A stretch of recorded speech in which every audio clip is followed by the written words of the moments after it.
G'day, Justin Hogg here from Right Source in the great outdoors, thinking about teamwork and governance and not-for-profits. One of the joys I get is I actually spend a lot of time on a lot of different boards for not-for-profits, both as company secretary, but also just working with organizations. And you get to see a lot of different teams and a lot of different organizations and how those teams work, and specifically how boards work within the not-for-profit. And one thing I can reassure that boards are no different to any other team. And just because you've got a board that's made up of champions or fantastic people does not necessarily make it a champion board. And I suppose what I wanted to talk a bit in this video about is one of the ways that I see that evidence point of whether your board is performing well or is a high performing board. And quite often the way that I see this evidence most is whether the meetings are run effectively. And this can be both from a feel, so from a director feeling like that the meetings aren't run effectively, to, just time. Like, are they going for 3 or 4 hours? Are they long and arduous? And they're good signs to say that your board meetings aren't running effectively. And quite often it is not always, but it is definitely an indicator that your board may not be performing at the highest level that it could be. So what makes an effective board meeting? So I mentioned this before, time. Timeliness it's not necessarily that it has to be quick, but it has to feel like you're covering a lot within the time period that you allotted for it. Some boards might only meet every second month, and they might have a 3-hour board meeting because of that, because there's a lot of stuff to cover. But as long as you feel like you're covering and being efficient with the use of time, that's a good measure.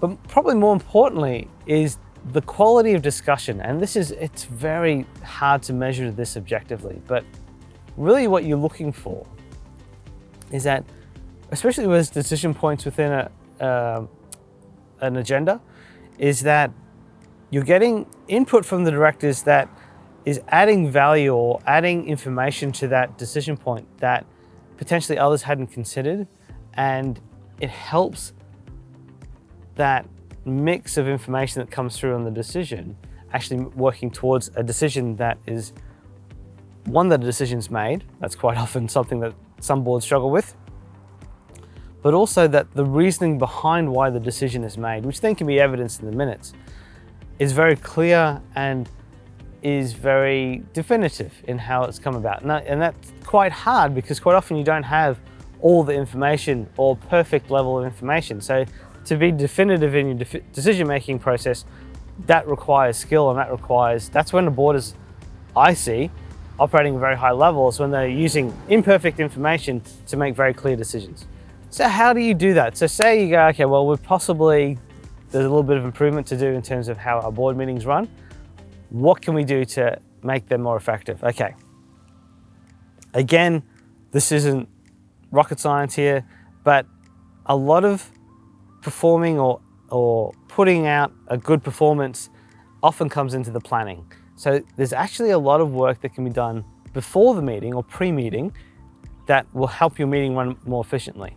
So things like clear agenda, making sure you have a nice flow in your agenda, and you understand where you're making decisions, where you're talking about strategy, and where you've got stuff just for information. And having that run in an order of priority so that the board knows, okay, first off, we're going to tackle anything that needs to make a decision on. Next, we're going to talk through strategy. And lastly, we're going to have stuff that's there for information. Quite often, that's how our agenda will flow, and making sure things are grouped and you're very clear. Flowing on from that is then obviously having good, clear, concise board papers, especially when it's around making a decision, and having those board papers clear on what they're asking the board to decide. Because if you understand the question, it's a lot easier to answer coherently. Flowing on from that is good agenda, papers. Make sure everyone's read the papers before the meeting.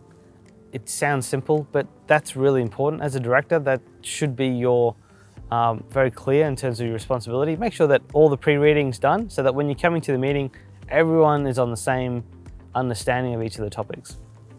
The other thing pre-reading should elicit is that any questions that directors have that could be answered before the meeting, so where they want more information, or where they may have a director on the board who has a speciality that they want to inquire with, or they might want to inquire with management, that those inquiries are done before the meeting, so that if there's additional information a director needs to make a decision, or feel that they need to make a decision on something that's been put in front of them for the meeting, if they've done pre-reading and the board papers have gone out with enough time prior to the meeting, it will allow the directors to ask those questions before the meeting, so that when you get to the meeting, everyone is forearmed with the information they need to make the decision.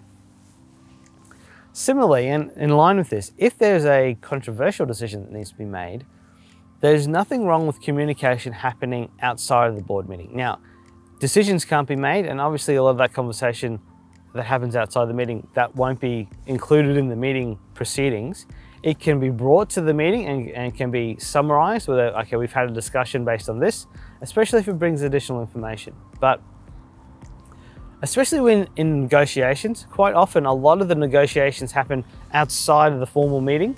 So when something controversial happens on a board or is coming up, having those discussions outside of the board meeting and getting alignment, or at least understanding where the main issues lie, can help that board meeting run efficiently, because then the key topics that are going to get that clarification on that controversial piece can get dug into straight off the bat, rather than spending time trying to work out where everybody is. And then probably the last thing with all that is, looking through the agenda, doing the pre-reading, all that stuff is really dependent on the board papers. So the board papers can't come out late. If the board papers come out late, pre-reading's harder. You might not have had the agenda agreed. That makes it hard. So you want to make sure that there's enough time between sending the board papers out and the meeting. Now, again, sounds simple, but that's very important. And one of the real pressures you get here is that things pop up. And this is probably one of the disciplines I see in highly effective boards, is that they don't accept late papers. So say you target that your board papers go out 5 days before the board meeting. So not even a week, 5 days. And on day 5 or on day 6 from the board meeting, an issue comes up that requires a decision of the board. Those boards that really work effectively will say, well, if it can't get in the papers and it doesn't fit in the agenda that we've agreed, it doesn't go in the meeting. And they're really, really disciplined with that. And it's hard, because sometimes it can be, it can be an important decision. But to say no, that either planning or whatever, to the greatest extent they can, they hold those back. So what this helps prevent is, when directors rock up at the meeting, they don't feel like there's going to be any surprises. So they feel comfortable that they know what's being discussed at the meeting, they're ready for it, and they're able to, it provides a level of comfort in terms of the space that they're going to come and make these discussions. Now, the pushback you'll normally get with, if you say, well, no, those papers are too late, they're not coming at the board meeting, is that, well, we need a decision urgently.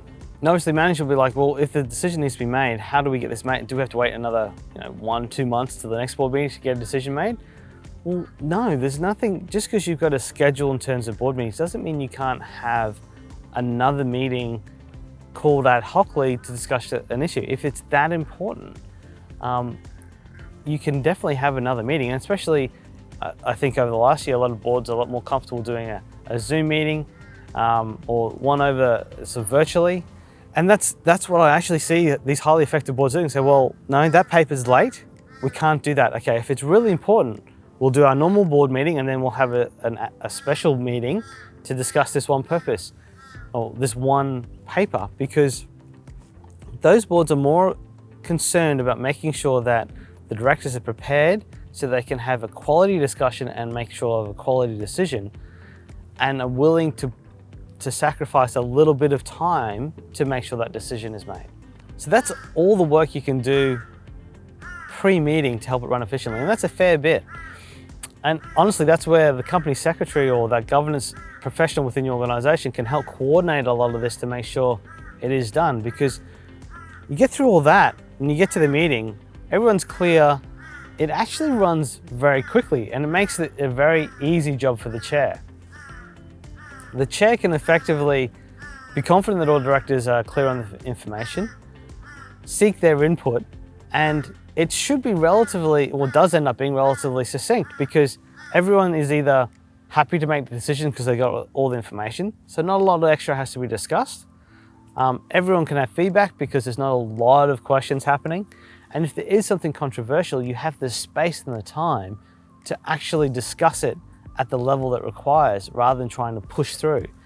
What I've seen is that with those meetings, you get through a lot of decisions and a lot of topics very quickly because everyone is there and ready to go.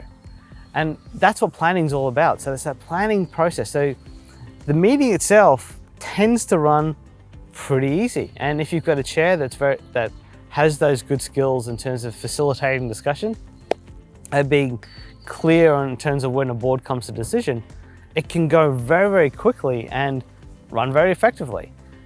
But it's not the actual meeting process itself, it's all the work that you've done before the meeting to get everything ready. The last thing then, that probably is the last little thing that you can help to help board meetings run effectively, is also to do with your committee structure and delegation. So being clear on whose decision it is, and if you delegate something, to not re-prosecute it at the board meeting is a very important skill for the board to have, and comes with a bit of time, and that often takes a bit of trust in terms of who you're working with. But for example, if it's a CEO decision, so for example, if you say, CEO, you are responsible for our external marketing, website, blah, blah, blah, then you don't have a discussion at a board meeting on what does the website look like. You've already delegated that to the CEO. You can definitely have discussions with them outside the board meeting or provide feedback, but there's no decisions that need to be made at the board, so don't spend time at the board doing that. Similarly with committees, and this is a big thing. If you've got a finance and risk committee or finance committee or people's committee or nomination committee, and you've delegated certain things for them to look at, when they come back with recommendations, unless there's something massively missing in the recommendation, it should be something that's really discussed, that's clear, and that's moved on with, because you've asked them to make a recommendation based on their skill set, which should be appropriate for the decisions that you're asking them to make. So from that point of view, again, when I see recommendations come, especially from a finance committee based on the financial results, especially for year end, there shouldn't be at the board meeting a lot of questions that are surprises. I mean, again, board members have the time prior to the board meeting to ask questions if they're not sure. They need to know, they need to be comfortable that they understand the results. But if the finance committee has gone, yep, we're happy with the format and the form and the sign off these accounts, and they go to the board, there shouldn't be a lot of additional questions that come up. So it should be very quick. And that, I suppose, is where you then get that efficiency. It's like, well, like anything in an organization, as you start to delegate, you delegate to the right people. You can leave you with the time and space to make the decisions on the stuff that is critical to the organization. So that's effective board meetings. And that's how, I suppose, some tips from me in terms of how you can get your board meetings to run more efficiently and effectively. If you liked what you saw today, definitely check out some other videos we've got specifically on not-for-profit governance, but definitely on finance and governance for any organization. So feel free to subscribe to YouTube. Chuck us a question if you've got one, either in the comments below or check me out on LinkedIn. Always happy to answer a question or to provide you some more information to help you run your not-for-profit better, because that's what we're here to do. Otherwise, thanks for watching. It's Justin Hogg from RightSource.